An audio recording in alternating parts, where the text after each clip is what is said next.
السلام عليكم ورحمة الله وبركاته. الحمد لله الحمد لله نحمده ونستعينه ونستغفره ونؤمن به ونتوكل عليه ونعوذ بالله من شرور أنفسنا وسيئات أعمالنا. من يهده الله فلا مضل له ومن يضلله فلا هادي له. أشهد أن لا إله إلا الله وحده لا شريك له، وأشهد أن سيدنا ومولانا محمدا عبده ورسوله، أرسله بالحق بشيرا ونذيرا وداعيا إلى الله بإذنه وسراجا منيرا. أما بعد فأعوذ بالله من الشيطان الرجيم. بسم الله الرحمن الرحيم.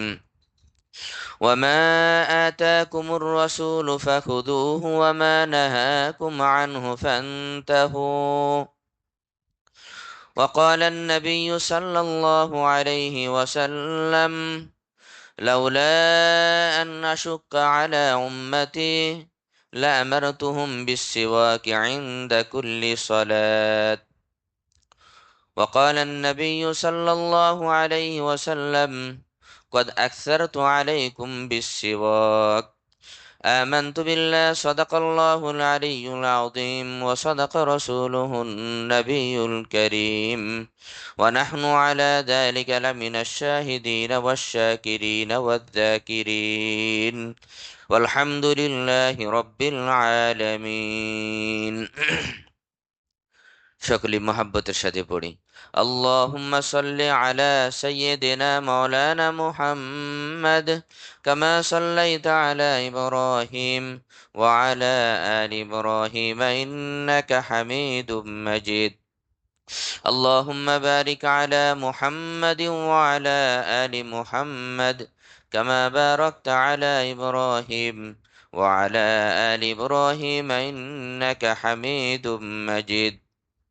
اللهم صل على محمد وعلى آل محمد وأنزله المقعد المقرب عندك يوم القيامة. الحمد لله رب العالمين. আল্লাহ তাআলার মেহেরবানি, যিনি আমাদেরকে জুমার নামাজ আদায়ের উদ্দেশ্যে আল্লাহর ঘর মসজিদে আসার বসার তৌফিক দান করেছেন। কালিমাত শুকর আবারও আদায় করি, আলহামদুলিল্লাহ।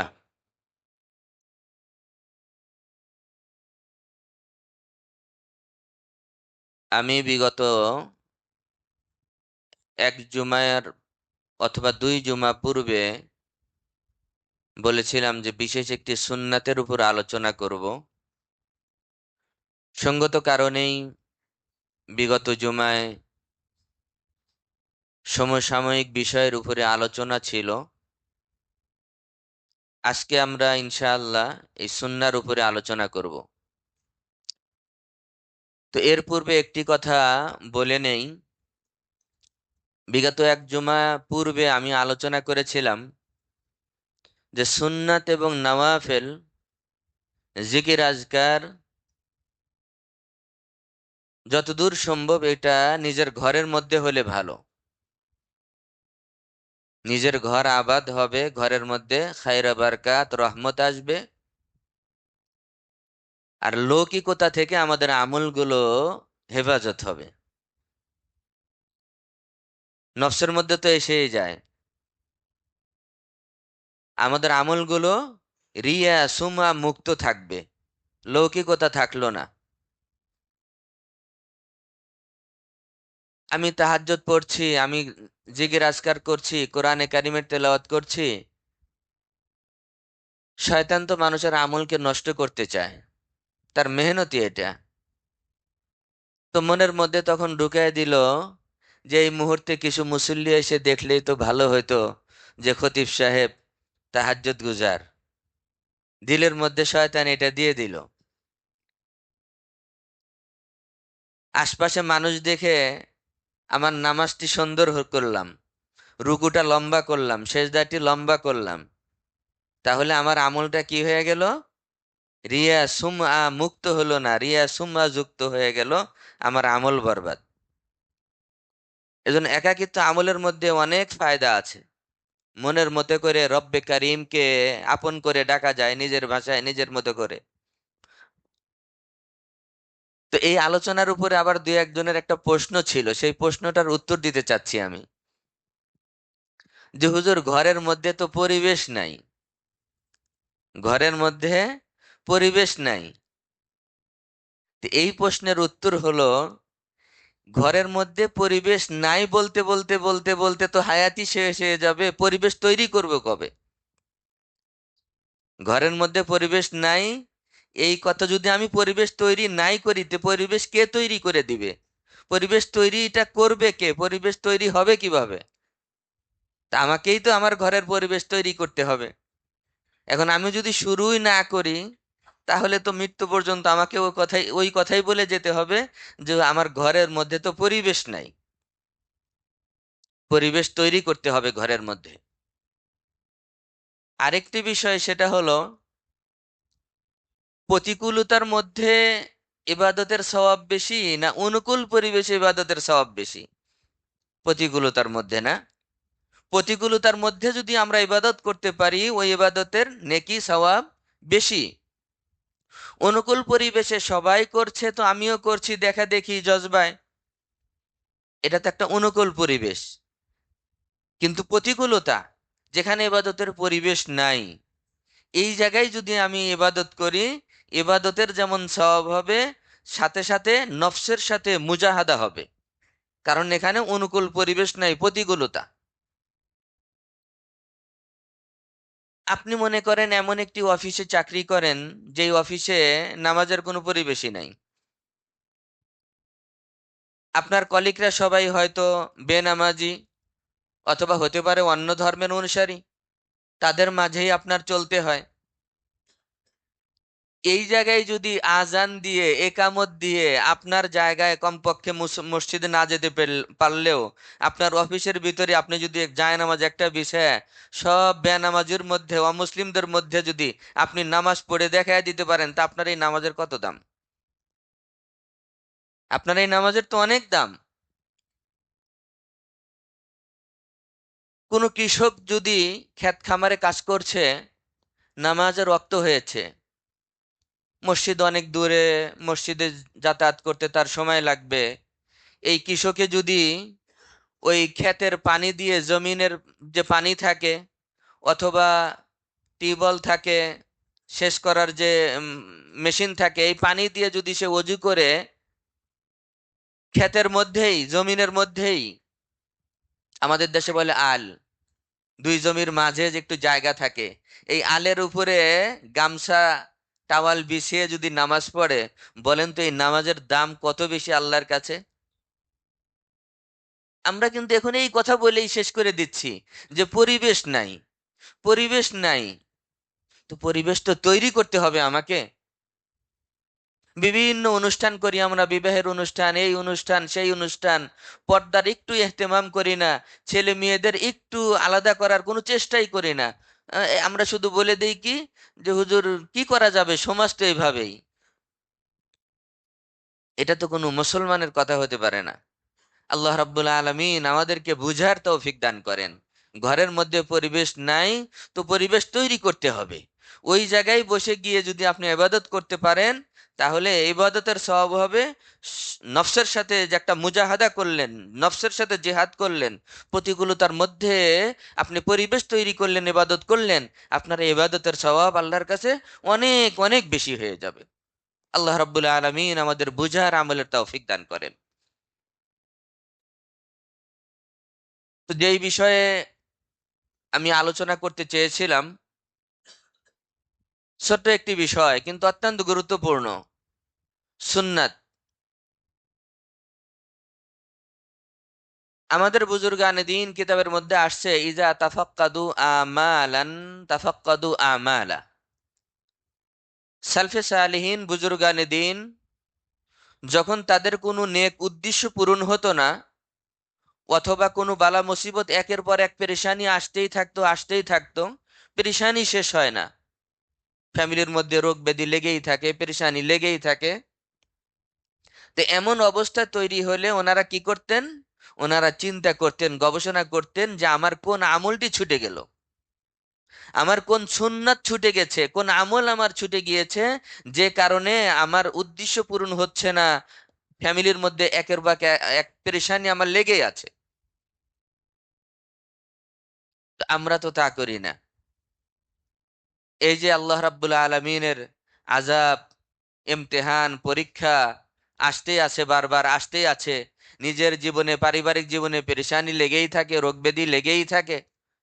তো আমাদের চিন্তা করা উচিত যে আমি কোন সুন্নাত ছেড়ে দিয়েছি, কোন আমল ছেড়ে দিয়েছি, ওই আমলটা খুঁজে বের করে ওটা আঁকড়ে ধরা উচিত। ইয়ারমুকের যুদ্ধে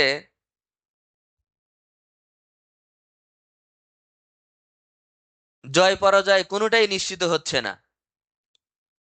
সাহাবা একরাম চিন্তা করলেন আমাদের কোন সুন্নাত ছুটে গেছে। সবাই চিন্তা করে দেখলেন যে এই ব্যস্ততার মধ্যে মেসওয়াকের সুন্নাতের উপরে আমল ছুটে গেছে, মেসওয়াকের সুন্নাতের উপরে আমল হয়নি। তো সবাই মেসওয়াকের সুন্নাতের উপরে আমল শুরু করলেন।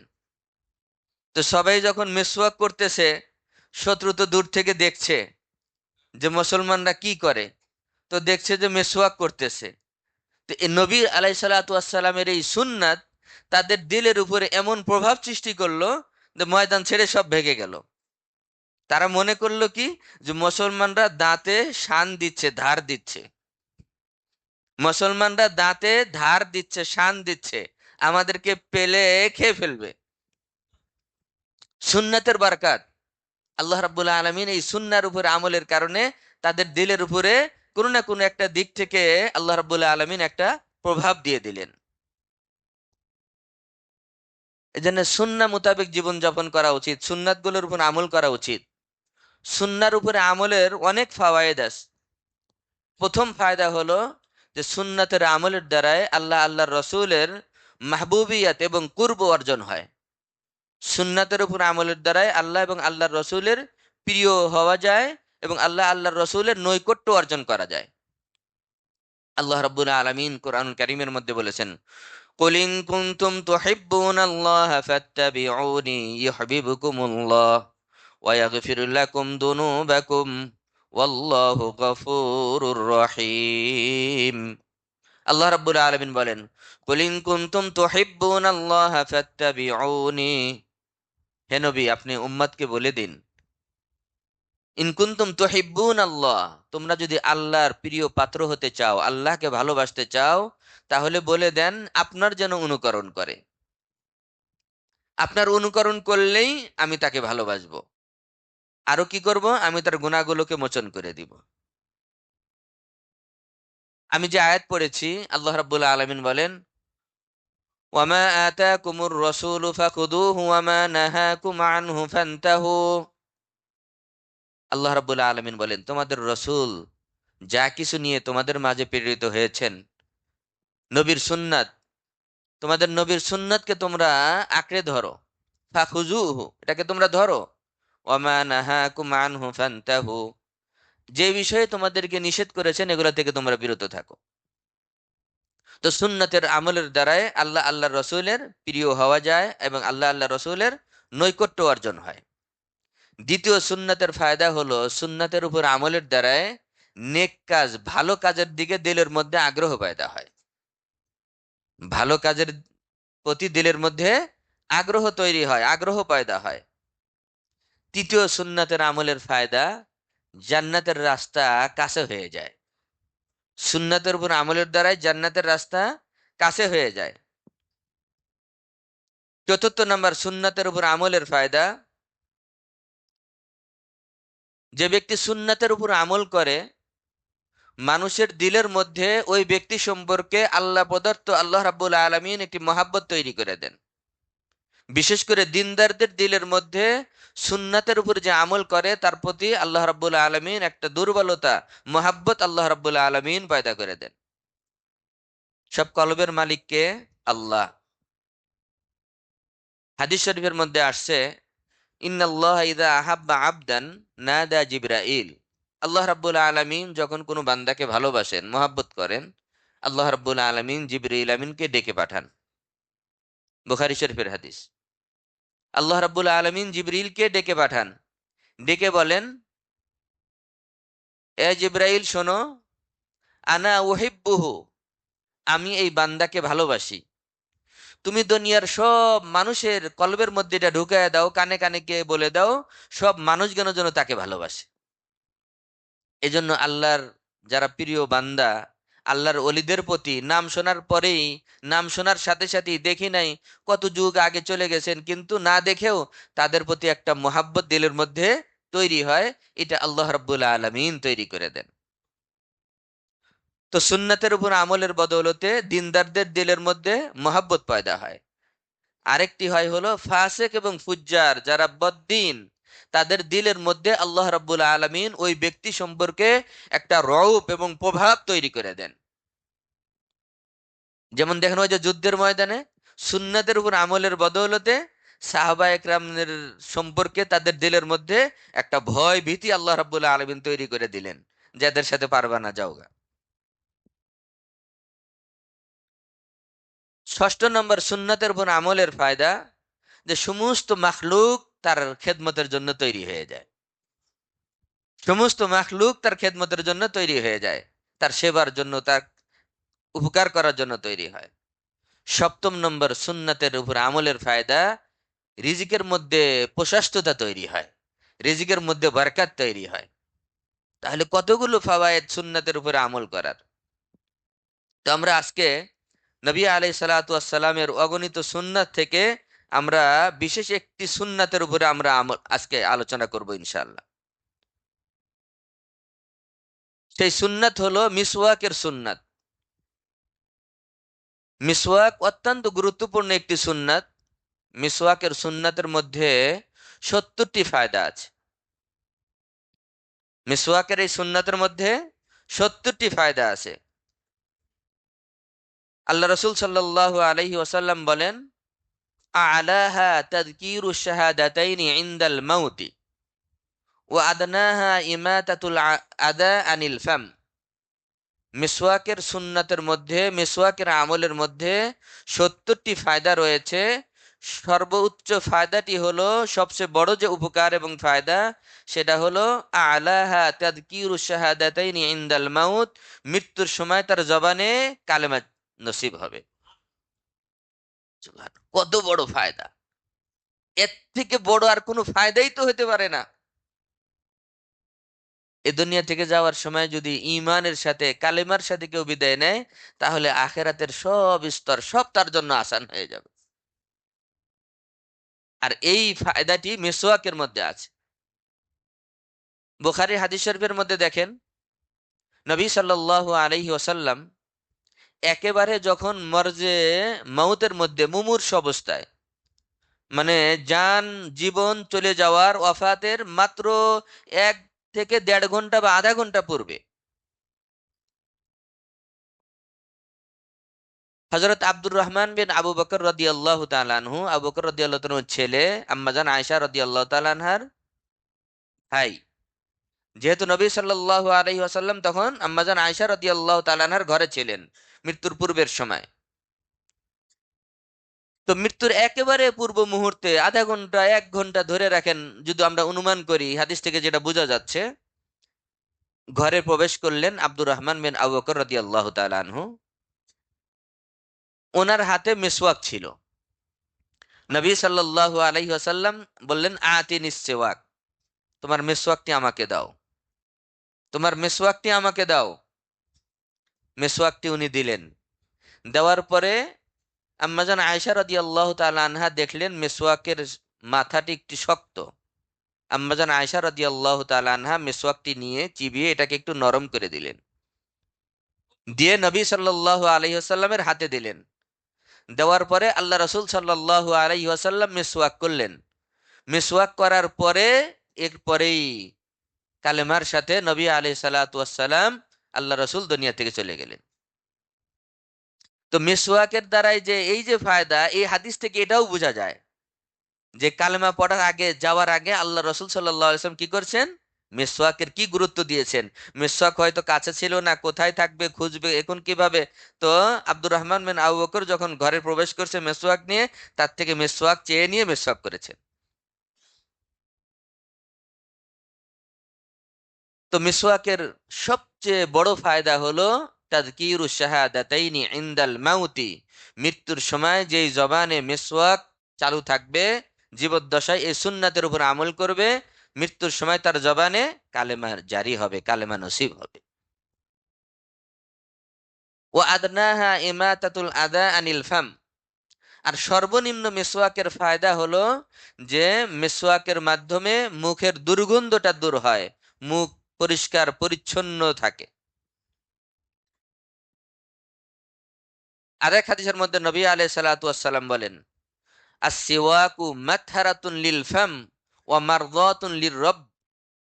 যে মিসওয়াক হলো মুখের দুর্গন্ধ দূর করার একটি মাধ্যম, ওয়া মারদাতুন লির-রব, এবং রব্বে করিম আল্লাহ রাব্বুল আলামিনের সন্তুষ্টি অর্জনের মাধ্যম। মিসওয়াকের অনেক ফায়দা, তো আমরা উপরের ফায়দাটি শুনলাম, তাযকিরুশ শাহাদাতাইন ইনদাল মাউত, মৃত্যুর সময় জবানে কালেমা নসিব হবে। আরো অনেক ফাওয়ায়েদ, কিছু কিছু ফায়দার কথা এখানে বিভিন্ন হাদিসের মধ্যে বিক্ষিপ্তভাবে আসছে। 70 ফায়দা এক জায়গায় আসে নাই, কিছু কিছু ফাওয়ায়েদের কথা বিক্ষিপ্ত বিভিন্ন হাদিসের মধ্যে এসছে। আবার অনেক ফাওয়ায়েদ এভাবে গোপন উচ্চ রাখা হয়েছে। শরীয়তের মধ্যে দেখবেন অনেক জিনিসের ফায়দা উপকার অনেক গভীর এবং গুরুত্ব বোঝানোর জন্য এটা লুক লুকায়িত, এটা লুকিয়ে রাখা হয়েছে, এটা বলা হয় নাই। এর মানে যে এটার ফায়দা কম তা না, এর অর্থ হলো এটার উপকার ফায়দা অনেক বেশি, যে কারণে আল্লাহ রাব্বুল আলামিন ওইভাবে ব্যক্ত করে এটাকে মখফি রেখেছেন, গোপন রেখেছেন। যেমন হাদিস শরীফের মধ্যে আসে, নবী আলাইহিস সালাতু ওয়াস সালাম বলেন, লাউ ইয়ালামুন নাসু মা ফিস সুবহি ওয়াল আতামাতি লা আতাউহুমা ওয়ালাউ কানা হাবওয়ান। মানুষ যদি জানতো যে এশারের নামাজে আর ফজরের নামাজে মসজিদে উপস্থিত হওয়ার মধ্যে, এই নামাজের মধ্যে কি যে ফায়দা, এটা যদি মানুষ জানতো, লা আতাউ হুমা, তাহলে এই দুই নামাজে কমপক্ষে মসজিদে আরো বেশি পরিমাণে উপস্থিত হতো, ওয়ালাউ কান হাবুয়ান, যদিও হামাগুড়ি দিয়ে হোক না কেন, হামাগুড়ি দিয়ে হলেও আসতো। মানে চলার মতো যোগ্যতা নাই, অসুস্থতা, তবুও যদি এই দুই নামাজে মসজিদে আসার যে কি ফায়দা, এটা যদি মানুষ বুঝতে পারতো, তাহলে প্রয়োজনে হামাগুড়ি দিয়ে আসতো। আর কি ফায়দা, এটা কিন্তু হাদিসের মধ্যে এইভাবে এখানে উল্লেখ করা হয়নি, বলা হয়নি। মানে এইভাবে যখন বলা হয়, এটার অর্থ হয় যে অনেক বেশি ফায়দা এটার মধ্যে। যেমন হাদিস শরীফের মধ্যে আসছে, লাউ ইয়ালামুন নাসু, মানুষ যদি জানতো যে মাযা আলাইহি মিনাল ইসমি, যে নামাজি ব্যক্তির সামনে দিয়ে অতিক্রম করার মধ্যে যে কত যে গুনাহ, এটা যদি মানুষে জানতো, লা ইয়াকিফু আরবাঈনা, তাহলে প্রয়োজনে সে 40 পর্যন্ত অপেক্ষা করত। এখন কোথাও আছে 40 দিন, কোথাও 40 বছর, এমন। তো এই যে লাউয়া আলামুন নাস, আল্লাহ রসুল বলেন মানুষ যদি জানতো যে নামাজি ব্যক্তির সামনে দিয়ে অতিক্রম করা এটা কত বড় গুনাহ, তাহলে 40 দিন 40 বছর পর্যন্ত অপেক্ষা করতো, দাঁড়ায় থাকতো প্রয়োজনে, তাও যেত না। এখন কি গুনাহ, এই গুনাহটা কিন্তু ওইভাবে বলা হয়নি। এর মানে হলো এটা অনেক বড় গুনাহ, যে কারণে এটাকে এইভাবে মখফি রাখা হয়েছে, গোপন রাখা হয়েছে। তো এখানেও মিসওয়াকের সর্বোচ্চ ফায়দা উপকার বলা বলা হয়েছে, আর সর্বনিম্ন উপকারটি বলা হয়েছে। নবী সাল্লাল্লাহু আলাইহি ওয়াসাল্লাম হাদিস শরীফের মধ্যে আরো বলেন, মিসওয়াক ওয়ালা নামাজ, মিসওয়াক বিহীন নামাজের উপরে ৭০ দারাজাতান, ৭০ গুণে বেশি ফজিলত রাখে। মিসওয়াক ওয়ালা নামাজ, মিসওয়াক বিহীন নামাজের উপরে ৭০ গুণে বেশি ফায়দা রাখে। তো আমরা তো নামাজ পড়ি, নামাজ তো পড়েন, তো যদি একটু মেসওয়াকটা করে নেই অজুর সময় বা নামাজে আসার আগে মেসওয়াকটি করে নেই, তাহলে আমার আপনার নামাজটি কি হবে? ৭০ গুণে মর্যাদাওয়ালা নামাজ হয়ে যাবে। এক এক রাকাতে ৭০ রাকাতের সব পেয়ে যাব। সুবহানাল্লাহ। মিসওয়াকের দ্বারায় আল্লাহর রেজা, আল্লাহর সন্তুষ্টি অর্জন হয়। মিসওয়াকের ফাওয়ায়েদের মধ্যে অনেক উপকার, অনেক ফায়দা আছে। প্রথমটা হলো আল্লাহর সন্তুষ্টি অর্জন হয়, মৃত্যুর সময় জবানে কালিমা জারি হবে। নাজাফাত, পরিষ্কার পরিচ্ছন্নতা, মুখের দুর্গন্ধ দূর হয়, মানুষে কষ্ট পায় না, ফেরেশতারাও কষ্ট পায় না। সালেহ জিন্নাত যেগুলো আমাদের আশপাশে থাকে, কাঁধে থাকে, তারাও কষ্ট পায় না মুখ যখন পরিষ্কার পরিচ্ছন্ন থাকে। আর নাজাফাত, পরিষ্কার পরিচ্ছন্নতা, এটা ইসলামের গুরুত্বপূর্ণ একটি বিধান, গুরুত্বপূর্ণ ইমানের অঙ্গ। ইন্নাল্লাহা নাযীফুন ইহিব্বুন নাযাফা। আল্লাহ রাব্বুল আলামিন পুত পবিত্র, পরিষ্কার পরিচ্ছন্ন। আল্লাহ রাব্বুল আলামিন পবিত্রতা, পরিচ্ছন্নতাকে পছন্দ করেন। মুখের দুর্গন্ধ দূর হয়। আরো ফায়দা হলো, পঞ্চম নম্বর মেসওয়াকের দ্বারা ফায়দা হলো, মেসওয়াকের দ্বারায় মাড়ি মজবুত হয়। দাঁতের যে মাড়ি আছে এটা মজবুত হয়, এটা শক্ত হয়। আমরা বুঝি না, আমরা তো ব্রাশের উপরে খুব গুরুত্ব দেই, কিন্তু প্রথমত কথা হলো ব্রাশের দ্বারাই তো সুন্নাত আদায় হবে না। আর এটার দ্বারায় দাঁতের মাড়ির অনেক ক্ষতি হয়। কারণ প্লাস্টিক একটা জিনিস, এই নরম মাড়িতে বারবার এভাবে ঘষা লাগছে, এটার দ্বারায় দাঁতের মাড়ির ক্ষতি হয় এবং চোখেরও ক্ষতি হয়ে যায়। বিজ্ঞানের দৃষ্টিতে বলা হয়েছে দাঁতের মাড়িরও ক্ষতি হয় এবং চোখেরও ক্ষতি হয়। কারণ এই মুখের অনেক কিছুর সাথে দাঁতের সাথে চোখের সম্পর্ক আছে। অনেক সময় দেখবেন যে দাঁত ফালাইয়া দিলে চোখের ক্ষতি হয়ে যায় অনেকের। দাঁত ফালাইয়া দিলে চোখের ক্ষতি হয়, চোখের সমস্যা হয়, চোখের দৃষ্টিশক্তি কমে যায়। এই দাঁতের সাথে, এগুলোর সাথে, অঙ্গ প্রত্যঙ্গগুলোর সাথে একটার সাথে আর একটার সম্পর্ক। চোখের সমস্যা হলে মাথার ব্যথা হয়ে যায়, চোখের সমস্যা দেখা দিলে অনেক সময় মাথা ব্যথা হয়। তো একটার আর একটার সাথে সম্পর্ক আছে। দাঁতের মাড়ি মজবুত হয়। আরেকটি বড় ফায়দা হলো, বিশেষ করে বাচ্চাদেরকেও এই মেসওয়াক শেখানো উচিত, মেসওয়াক করানো উচিত। সেটা হলো দাঁতে পোকা লাগে না। দাঁতে পোকা লাগে না, কারণ মেসওয়াক তো হয়, মেসওয়াকের সুন্নাত হলো মেসওয়াক হতে হবে কিসের দ্বারায়? গাছের ডাল এবং তিতাযুক্ত, তিতাযুক্ত গাছের ডাল হওয়া সুন্নাত। তো তিতা জিনিস যখন আপনি দাঁতে দিনে 3-4 বার দিবেন, বাচ্চাকে যদি 1-2 বারও অভ্যাস করাতে পারেন, তিক্তযুক্ত জিনিসের দ্বারায় কি হয়? পোকা দূর হয়ে যায়, পোকা মরে যায়। এর মধ্যে বিষাক্ত কিছু, ক্ষতিকর কিছু থাকলে, জীবাণু থাকলে জীবাণুটা মরে যায়। এজন্য যদি মেসওয়াক করে কেউ, তাহলে মেসওয়াকের দ্বারায় দাঁতে পোকা আসে না, এবং দাঁতের ভিতরে যদি কোনো পোকা থাকে, তাহলে জীবাণু থাকে, সেগুলো দূর হয়ে যায়। এবং মেসওয়াকের আরেকটি বড় ফায়দা হলো ওয়ায়াজুরুল বাসার। মেসওয়াকের দ্বারাই দৃষ্টিশক্তি বৃদ্ধি পায়। মেসওয়াক করলে দৃষ্টিশক্তি বৃদ্ধি পায়। মেসওয়াকের ইহতেমাম করি, ইনশাআল্লাহ দেখবেন শেষ হায়াত পর্যন্ত, শেষ জীবন পর্যন্ত আপনি চশমা ছাড়া কোরআনে কারিম তেলাওয়াত করতে পারবেন। আমার বাবাকে অনেকেই আসে, অনেকেই দেখেছেন, 97 বছর বয়স, এখনো আলহামদুলিল্লাহ আলহামদুলিল্লাহ চশমা ছাড়া সুন্দরভাবে কোরআনে কারিমের তেলাওয়াত করে। প্রতি মাসে না হলেও 2 খতম করে। জিন্দেগিতে কোনোদিন তো বেরাস কিনেও দিতে পারি নাই, বেরাস তো চোখেও দেখি নাই। বিরাস কিনে দিলে ঢেল মারবে। মিসওয়াক, সবসময় মিসওয়াক। মিসওয়াকের অনেক ফায়দা। চোখের জ্যোতি বাড়ে। নবম নম্বর মিসওয়াকের ফায়দা, কিতাব থেকে সবকিছু বলছি, পাকস্থলী ভালো থাকে। মিসওয়াক করলে পাকস্থলী ভালো থাকে। ওই তিতাযুক্ত মিসওয়াক যখন আমরা করি, এটার একটা তিক্ততা পাকস্থলীতে চলে যায়। এটার একটা তিক্ততা পাকস্থলীতে চলে যায়। এটা তার পাকস্থলীর জন্য অনেক কাজে আসে। ব্যাখ্যা করার সময় নেই আসলে। আরেকটি বড় ফায়দা হলো, যারা নিয়মিত মিসওয়াক করে তাদের কণ্ঠ সুন্দর হয়। কণ্ঠ সুন্দর হয়। সবকিছু আমি যুক্তি দিয়ে, বিজ্ঞান দিয়ে বুঝাইতে পারবো, কিন্তু আমার এখন সময় নাই। এবং মিসওয়াকের দ্বারায় খাবার হজমে সহায়ক হয়। মিসওয়াকের দ্বারায় খাবারের হজমের মধ্যে সহায়ক হয়। ওই যে তিতাযুক্ত জিনিস ভিতরে যায় মিসওয়াক করলে, ঢোক গিলার সাথে সাথে ওটার খাবার কি কি করে? হজমে সহযোগিতা করে। খাবারে হজমে সহযোগিতা করে কুদরতি ভাবে আল্লাহ রাব্বুল আলামিন। একটু সুন্দর করে বসেন, কি আছে জিনিসটা বলেন? আমাদের কুদরতি ভাবে আল্লাহ রাব্বুল আলামিন এই খাবারের হজমের জন্য কি রেখেছেন?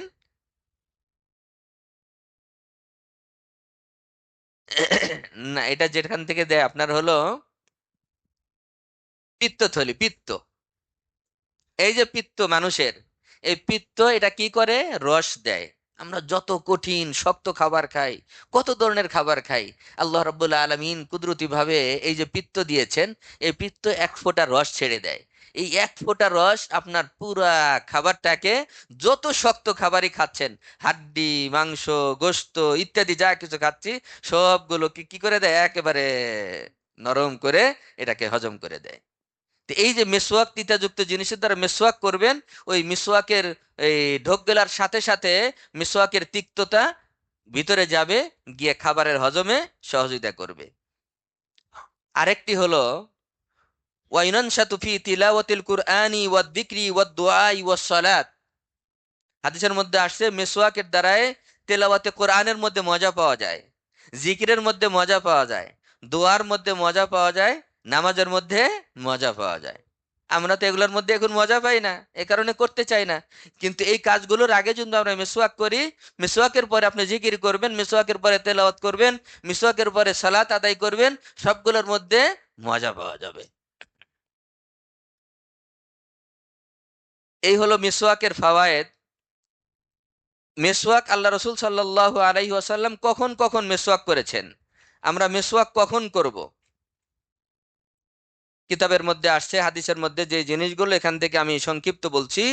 যে এক নম্বর হলো অজুর সময় মেসওয়াক করা। দ্বিতীয় হলো নামাজে আসার আগে মেসওয়াক করা। অজুর সময় মেসওয়াক করা, নামাজে আসার আগে মেসওয়াক করা।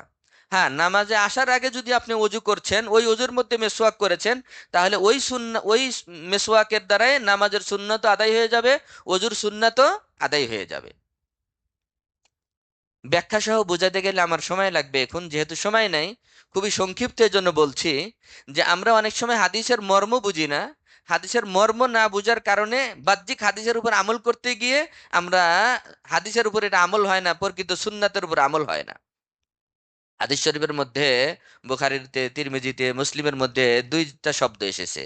আল্লাহ রসুল সাল্লাল্লাহু আলাইহি ওয়াসাল্লাম বলেন, লাউলা আন আশুক্কা আলা উম্মতি লামারতুহুম বিসওয়াকি ইনদা কুল্লি সালাত।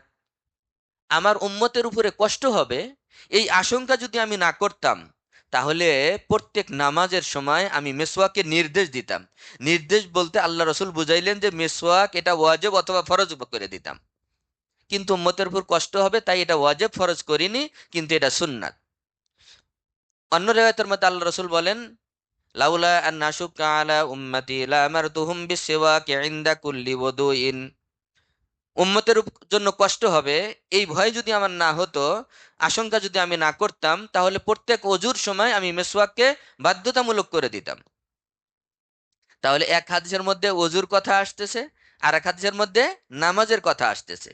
এখন আমরা নামাজের সময় নামাজের কথা, এই হাদিসটা সরাসরি মানে ব্যাখ্যা সহ না বোঝার কারণে অনেকেই আমরা এই হাদিসের উপরে কিভাবে আমল করি। আমাদের দেশে নাই, মক্কা মদিনায় গেলে এটা দেখবেন যে নামাজের কাতারে দাঁড়িয়ে যখন একামত হয় মেসওয়াক করছে। নামাজের কাতারে দাঁড়িয়ে যখন একামত হয় তখন মেসওয়াক করছি। তো এই যে তখন যে আমি মেসওয়াক করছি, এই মেসওয়াকের দ্বারায় কতগুলো ক্ষতি হচ্ছে দেখেন। প্রথমত হলো, মেসওয়াকের সময় অনেকেরই অনেক সময় হঠাৎ রক্ত আসতে পারে, ব্লাড আসতে পারে, দাঁতের মাড়ি থেকে ব্লাড আসে। আচ্ছা, ব্লাড বের হওয়া, রক্ত বের হওয়া, এটা কি অজু ভঙ্গের কারণ না? এটা তো অজু ভঙ্গের কারণ। এখন নামাজের কাতারে দাঁড়িয়ে যদি আমি মেসওয়াক করতে থাকি আর যদি ব্লাড চলে আসে, এটা একটু পরিমাণে বেশি হয়, যেটা গড়ে পড়ার মতো, তাহলে তো কি হয়ে যাবে, আমার অজু নষ্ট হয়ে যাবে। তাহলে ওই সময় মেসওয়াক করতে গিয়ে যদি এরকম ব্লাড এসে যায়, তাহলে কি আমি নামাজ বাদ দিয়ে অজু করতে যাব? না। তা এটা একটা খারাপই। দ্বিতীয় খারাপই হলো কি, যখন আমি মানুষের সামনে যখন এভাবে মেসওয়াক করি, এটা কি আশপাশের মানুষের জন্য খুব ভালো লাগে না কষ্টকর? কষ্টকর, দৃষ্টিকটু, দেখতে তো চরম খারাপ লাগে। পাশের মানুষটার অনেক কষ্ট হয়, কারণ মুখে মানুষ তো, এটা আমার আপনার সবার একই কথা, যে মেসওয়াক যখন করা হয় মুখের মধ্যে যে দুর্গন্ধটা থাকে, এটা আশপাশে একটু ছড়িয়ে যায়। এজন্য মানুষের মাঝে মেসওয়াক না করা। তো ওই সময় যখন যদি নামাজের কাতারে দাঁড়িয়ে যদি কেউ মেসওয়াক করে, তাহলে ওই দুর্গন্ধে, এই দৃষ্টিকটু এই জিনিস, এটার দ্বারাই তার আশপাশের মানুষের কষ্ট হবে, ফেরেশতার কষ্ট হবে, সালেহ জিন্নাত যারা আমাদের পাশে থাকে, কাঁধে থাকে, তাদেরও কষ্ট হয়ে যাবে। আচ্ছা, মেসোয়াকটি করে কি করে? মেসোয়াকটি করে, মেসোয়াকটা এই যে সামনের পকেটে দেখবেন, সামনে বুকে পকেট থাকে, এই বুকে পকেটে মেসোয়াক যে এই অংশ ব্যবহার করলো, মাথা এটাকে বের হয়ে থাকে, এটাকে এইভাবে রেখে আমি নামাজে দাঁড়ালাম। এবং আমি দেখছি নামাজে দাঁড়িয়ে নামাজের মধ্যে এইভাবে এইভাবে করতে থাকে, মানে জিহ্বা ঘুরাইতে থাকে, ঠোঁট নাড়াতে থাকে। কারণ মেসোয়াকের সময় তো ওই মেসোয়াকের কিছু অংশ, মেসোয়াকের যে কাঠের যে টুকরা থাকে, অংশ থাকে, এটা অনেক সময় দাঁতের মধ্যে, এটা জিহ্বার উপরে থেকে যায়। তো নামাজে দাঁড়িয়ে মনোযোগ থাকে না, নামাজে দাঁড়িয়ে দাঁড়িয়ে জিহ্বা দিয়ে ওটাকে ঘুরাইতে থাকে, সরাইতে থাকে। আমি খারাপ দিকগুলো বলছি, যে সুন্নাত না বোঝার কারণে কি হয়, নামাজের মধ্যে ধ্যান খেয়াল নষ্ট হচ্ছে। আবার কি হচ্ছে, ওই মেসোয়াকের দুর্গন্ধ ওটাকে আবার নিজের মধ্যে নিয়ে নিচ্ছে। তাহলে কত ধরনের খারাপই, যদি আমি নামাজে দাঁড়িয়ে মেসোয়াক করি। আসলে তো আমি হাদিস বুঝি নাই, আমি আসলে হাদিস বুঝি নাই, না বোঝার কারণে এইভাবে আমল করছি, আর মানুষকেও কত খারাপই সৃষ্টি হচ্ছে, মানুষকেও আমি কষ্ট দিচ্ছি। ইনদাকুল্লি সলাত, প্রত্যেক নামাজের সময়, নামাজের ওয়াক্তে মেসওয়াক করতে বলা হয়েছে। এটার অর্থ তো এটা না যে নামাজে দাঁড়িয়ে মেসওয়াক। এর অর্থ হলো যে যদি নামাজের আগে আমি নতুন অজু করে আসি, তাহলে অজুর সময় মেসওয়াক করলে এটা অজুর সুন্নাত, নামাজের সুন্নাত, উভয় সুন্নাতের উপর সুন্নাতের উপর আমল হয়ে যাবে। আর যদি যেই নামাজের আগে আমি অজু করছি না, আমার অজু আছে, তাহলে ওই সময় নামাজে আসার আগে একটু মেসওয়াকটা নিয়ে মেসওয়াক করে কুলি করে চলে আসবো। যেমন দেখেন কোরআনে কারিমের আল্লাহ রাব্বুল আলামিন ওযুর যে বিধান দিয়েছেন কোরআনের মধ্যে, আল্লাহ রাব্বুল আলামিন কি বলছেন? ইয়া আইয়ুহাল্লাযীনা আমানু ইযা কুমতুম ইলাস সালাতি ফাগসিলু ওয়ুজুহাকুম। হে ঈমানদাররা, যখন তোমরা নামাজে দাঁড়াও, কোরআনের আয়াতের অনুবাদ করছি, ইজা কুমতুম, কুমতুম মানে দাঁড়ানো। হে ঈমানদাররা, যখন তোমরা নামাজে দাঁড়াবে, তখন তোমরা ওযু করো, ফাগসিলু ওয়ুজুহাকুম, তোমরা তোমাদের চেহারাগুলোকে ধোও, ওয়া আইদিয়াকুম ইলাল মারাফিক, দুই কনু সহ হাত দুটিকে ধৌত করো, ওয়ামসাহু বিরুউসিকুম, তোমাদের মাথাটি মাসে করো, ও আরজুলাকুম ইলাল কাবাইনি, টাকনু পর্যন্ত, টাকনু সহ দুটি পাও ধৌত করো। আল্লাহ রাব্বুল আলামিন কোরআন কারিমের মধ্যে পরিষ্কারভাবে বলে দিয়েছেন। এ কারণে কোরআন থেকে ওযুর ফরজ কয়টি? চারটি। চারটি হলো ওযুর ফরজ, কারণ কোরআন থেকে চারটি জিনিস প্রমাণিত হয়েছে। তো আল্লাহ রাব্বুল আলামিন কোরআন কারিমের মধ্যে কি বলেছেন? ইয়া আইয়ুহাল্লাযীনা আমানু ইযা কুমতুম ইলাস সালাত, হে ইমানদাররা, যখন তুমি নামাজে দাঁড়াও তখন ওযু করো। তাহলে আয়াতের ব্যাখ্যা কি হবে? আমি নামাজে দাঁড়ায় ওযু করতে যাব, না ওযু করে নামাজে আসব? ওযু করে নামাজে আসব। তো এই জায়গায় আমি বুঝলাম যে নামাজে দাঁড়ায় ওযু করতে যাই না, ওযু করে নামাজে আসি। তো হাদিসের ওই ব্যাখ্যাটা কেন বুঝি না, যে ইনদা সলাত মানে নামাজের ওয়াক্তে, নামাজের আগে মেসওয়াক করে নামাজে আসতে হয়। আরো কিছু আলোচনা আছে, সময় নাই। আল্লাহ রাব্বুল আলামিন আমাদেরকে বুঝার আমলের তৌফিক দান করেন, সুন্নাতওয়ালা জিন্দেগি গঠন করার তৌফিক দান করেন। ওয়া আখিরু দাওয়ানা আলহামদুলিল্লাহি রাব্বিল আলামিন। 4 রাকাত সুন্নাত মুআক্কাদা পড়েন।